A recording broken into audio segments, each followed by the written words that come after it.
মাহে রমজান সামনে, এবারের রমজানে টার্গেট নাও 30 দিনের রোজার মাধ্যমে দিল থেকে আল্লাহর কাছে এইভাবে 30টা দিন হাতে গুনে তুমি আল্লাহর সাথে ওয়াদাবদ্ধ হও যে আল্লাহ 30 দিন আমি রোজা রাখবো, এবং যৌন চাহিদা, লজ্জাস্থানের চাহিদা, অশ্লীলতা, বেহায়াপনা, নর্তকী, নাচ গান, উলঙ্গ ছবি দেখা, নারীকে নিয়ে চিন্তা ভাবনা, মেয়েকে নিয়ে অশ্লীল চিন্তা ভাবনা, অবৈধ কোনো প্রেম সম্পর্ক, হারাম কোনো রিলেশন, এই সব ত্যাগ করে বন্ধু 30টা দিন মনোযোগ দিয়া রোজা রাখো, তারাবি পড়ো, ইফতার করো, সাহারি করো, তাসবিহ পড়ো, তেলাওয়াত করো, কোনো আলেমে দ্বীনের সাথে উঠা বসা করো, ইমাম সাহেবের সাথে সম্পর্ক করো।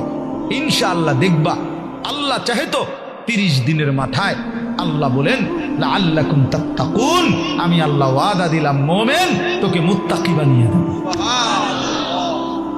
মুত্তাকি বানিয়ে দেব। আর যদি মুত্তাকি হও তাইলে পুরস্কার কি? উইদ্দাত লিল মুত্তাকিন, আল্লাহ বলছেন জান্নাত বানানোই হয়েছে মুত্তাকিদের জন্য। 30 দিনে মুত্তাকি হবা, 30 দিনে জান্নাতি হবা। ইয়া আইয়ুহাল্লাযীনা আমানু, হে ঈমানওয়ালা, আল্লাহ বলেন জানো ঈমান তোমার পাসপোর্ট, আমি পাসপোর্ট নিলাম 30 দিন আগে, আর আল্লাহ ওয়াদা দিছেন রমজানের চাঁদ উঠলে আমি আল্লাহর কাছে ঈমানের পাসপোর্ট দিবা। ঈমানের পাসপোর্ট আমি জমা নিলাম, 30 দিন অপেক্ষা করবা, 30 দিন আমার হুকুম মাইনা চলবা, 30 দিন পরে